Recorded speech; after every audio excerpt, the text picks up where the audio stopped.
ꯃꯌꯥꯝꯕꯨ ꯇꯔꯥꯝꯅ ꯈꯨꯔꯨꯝꯖꯔꯤ ꯉꯁꯤ ꯄꯥꯡꯉꯕꯝ ꯆꯥꯛꯁꯪꯗ ngasi aina semjagadori se champra achar ni ado kalen thasidadi champra achar se aduga any season da budi cha pa ya ado si si kalen tha da semmasu ya ingam tha da semmasu ya ado ngasi ai di kilo amagi champra ne lawri se phajana samtho poloi kang boloi re ne lawri se si kange already khai be ya re si aina khai ba hogla bani huji si gi kilo amma se phajana chang se tangkhai da khai ra su ya re khara chawra ga na masung mari thoga सुमाइना खाइरस मही से यम ओमी अदुगा चंप्रा से मही से अखोइना होरेन मसाला के हाप कांद मही यम थोए अदुगा कंगकान यम हावबनी आइना ngasi semjogदोरिबा चंप्रा अचार से चिनी यावबा अंगांग नसु पाम्बा मसाला गा चिनी गागी अनि मक्की तौरगा सेमगदबा चंप्रा आई चंप्रा से खरजु कन चाबसु नुगाइगदबा मसुंग मरी मरी थोगो इना तौरस मसूंग से सुमाइना मरी थोए सुमाइना लोइना आई ngसागी तंखाई तागिबदो अदुसु मसूंग मरी तौना सुमाइना सेमदोस ये बड़ी अच्छी बात कही आप आई जे सेमबा खाइबा लोसलक्तोरे चंप्रा से खाइबा लोसले आईगी चैनल दसु मयामना अतोपा जासु दुम येंबा यागनी हैनौगिसु यावबनी गाजरगिसु यावबनी मोरोगिसु यावबनी मतम मतमगी मतुंगिना आचार लैबनी यावबनी अदुम येंबियु आईगी चंप्रा से खाइबा लोइरे फजना सुमाइना मसूंग मरी थोगा सुमाइना खाइबिरो यामना लाइव रेसिपी नि अरे कहना क्या चाहते हो प्रासे खाइबा लोइरे हुजी अखोइना मसाला मयाम जे हापचलसी अहामबदा थुम हापसी थुम जे चामच अहुम मु हापसी अमा अनि खाइमुतम हापसी थुम जे चामच अनि ता खाइमुतम हापसी खर याम दो माले अदुगा सिगी अखोइना अथुम्बा सादोइना चिनीसिना खर याम तक हापतोइने अदुना चिनी से अना किलो अमा सिदा सिगी से अहुम मुख हापगे सिगी बाउल मचा सिगी साइज से पवादी फादो मानदी सिमगा ये हाकदमने दो अखोइदी अदुमाइना दी हापरो अदो सिगी अहुम सिगी चांग सिदा अहुम फाररोय सिसे कितंग येंगोतो अनि तंग खाइदेगी दी कितंग हेनबा अदुमाइना हापे अदुगा सिगी से फजना अखोइना सुमाइना थुमना ओपीरसी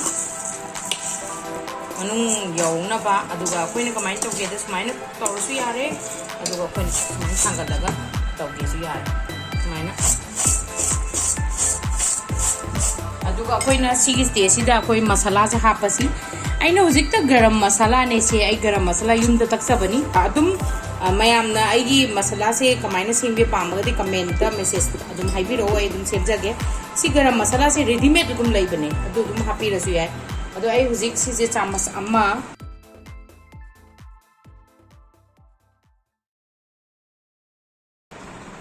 चामच अहुम हापगे खरजु सातक अथुमबगा असाबगा जना दोइन चामच अहुम हापे अदु अजना औरगा कोइना कावरोइदबा मदी मयामना खुद चोटपा नत्रगा पोट से चोटलगा चंप्रा से जो अमता चोटपा यारोय कंगलकांदा फजना सेमगी बने आई केम याहंदे इसिंगी सरो अमता याव पोंते दुगा माइना सोमु तौर अथुम बने अदुना सिनी सी याम बने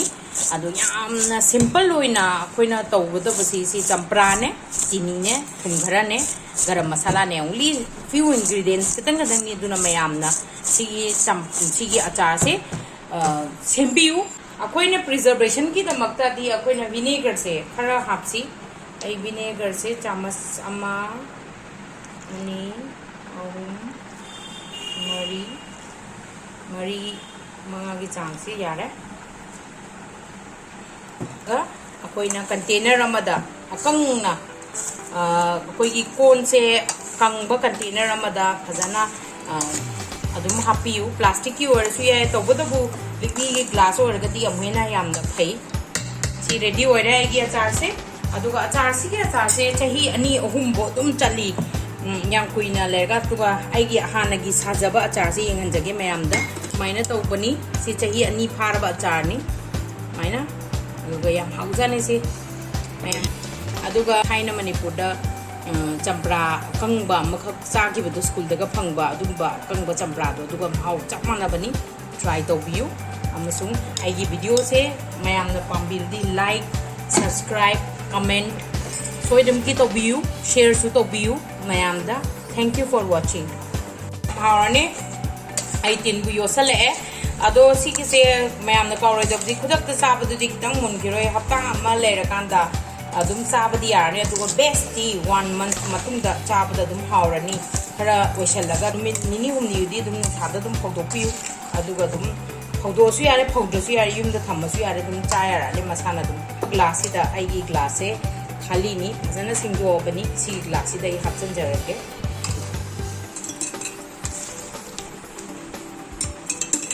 गरम मसाला की युमद सेमजबनी अमुक फ्रेश होरगा मनम जाम नुसिरे अदुगी मनम दुगा सब्रासिगा याम थिना हावरनी 18 योले थिन लाइव रेसिपी नी प्लीज ट्राई दिस रेसिपी